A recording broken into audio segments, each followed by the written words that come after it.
There's no question Chris Paul's absence has taken its toll on the Hornets. With New Orleans in the midst of their longest road losing skid in more than 3 years, the Bees have dropped 8 of 10 overall to fall 7 games back of the Blazers for the final playoff spot in the West. Phoenix, on the other hand, has their point in Steve Nash, who happened to be right with CP3 atop the league in assists, pushing the Suns into the thick of the West playoff hunt, with Sunday Nash's 1,000th NBA run.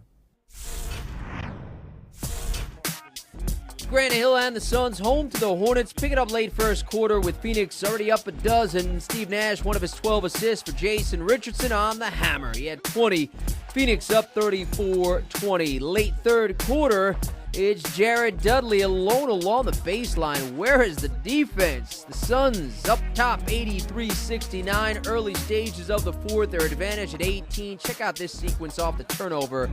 Richardson just throws it towards the lane, and Amare Stoudemire's right there for the send home. He scored 36, had a dozen boards. The Suns had a 20-point edge.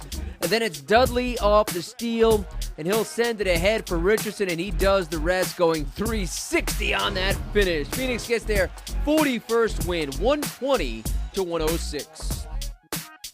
The 36-year-old Nash is having one of the best seasons ever for a point guard his age. His 12 assists give him 736 on the season, which is already the most ever in 1 year by a player that started the season at least 35 years old.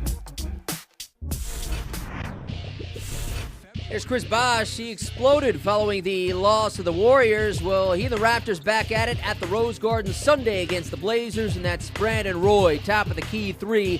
Part of a 20-point night, had Portland up 11. Third quarter, LaMarcus Aldridge backing down Bosh, then connecting on the jumper. He had 22 to go with a dozen boards. Blazers in control, up 68-54, but the visitors fight back. Former Blazer Jarrett Jack finding Sonny Weems.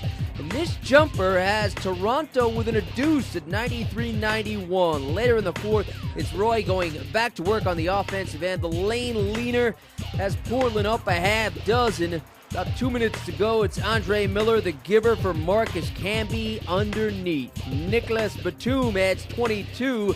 Toronto falls below 500. Blazers get their 41st win, 109-98. Around the NBA, Tyreke Evans fell 1 rebound shy of a triple-double with his 29 points, pacing the Kings past the Wolves. Dwayne Wade scored 38, pushing the Heat by the Sixers 104-91, and Jerry Stackhouse tied a season high with 20 as the Bucks won their 6th straight game, beating the Pacers 98-94.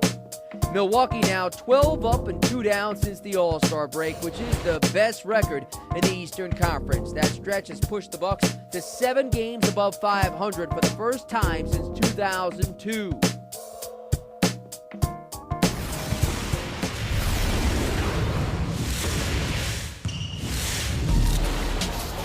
Our top trio of dunks begins in Sacktown with the Kings running and Tyreke Evans serving it up. One of his 11 gives for Dante Green. The fans love that here in our Tyreek set up Dante Green for the Showtime dunk. And at number 2, it's Dwayne Wade navigating through the paint on this hammer home. It's a flash finish for our runner-up. Split the trap at the top of the key. No one picked him up. He went right to the rim.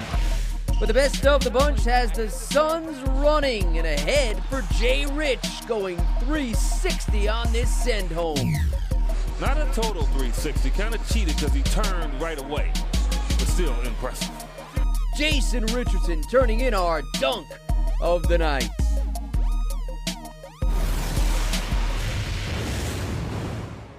Our stat sheet stuffer of the night is Tyreke Evans, who fell 1 rebound shy of that impressive triple-double. The Rookie of the Year favorite had 29 points on 10 of 19 from the floor and 7 of 7 from the foul line. He also dished out 11 assists and grabbed 9 boards, with the 10th headed in his hands before teammate Omri Caspi snagged it.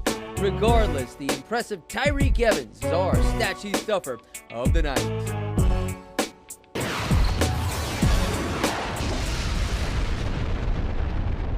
Last shot time with Bulls guard Derrick Rose again missing practice on Sunday, still hurting from a sprained wrist suffered Thursday in Orlando. Vinny Del Negro is hopeful to have his point guard back at practice today, though his status for Tuesday's run in Memphis is unclear. Chicago is one game back of Toronto for the 8th and final playoff spot in the Eastern Conference. And Glenn Davis says it's crazy to think he intentionally fouled Shaquille O'Neal, who's out after tearing a ligament on his thumb after being hacked by Davis. Shaq has made it clear, though, he will be back.